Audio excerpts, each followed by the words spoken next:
Nifty മെറ്റലിലേക്ക് വരികയാണെങ്കിലും ഏകദേശം 0.5% മുകളിൽ 0.55% ഒരു നേട്ടമായിരുന്നു അവസാന ദിനത്തിലുണ്ടായിരുന്നത്.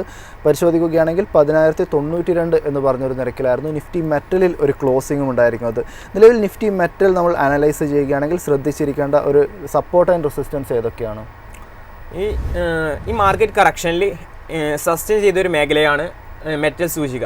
എക്സാക്റ്റ് പറയുകയാണെങ്കിൽ 3rd സെപ്റ്റംബറിലാണ് ഒരു trend line breakout candle form ചെയ്തത്. അതിനുശേഷം കണ്ടിന്യൂസ് അപ്പ് ക്യാൻഡിൽസ് ആണ് ഫോം ചെയ്തത്. അതിനുശേഷം ഇപ്പോൾ ഒരു പ്രോപ്പർ കോൺട്രാക്ഷൻ പാറ്റേൺ. എക്സാക്റ്റ് പറയുകയാണെങ്കിൽ 26th സെപ്റ്റംബറിൽ ഒരു മദർ ക്യാൻഡിൽ ഫോം ചെയ്ത് കണ്ടിന്യൂസ് ബേബി ക്യാൻഡിൽസ് ആണ് കറൻലി ഫോം ചെയ്യുന്നത്. ഇത് 11,120 എന്ന മേഖല മറികടക്കുകയാണെങ്കിൽ വീണ്ടും ഒരു അപ്സൈഡ് റാലി ഈ ഒരു മേഖലയിൽ നിന്നും എക്സ്പെക്ട് ചെയ്യാവുന്നതാണ്.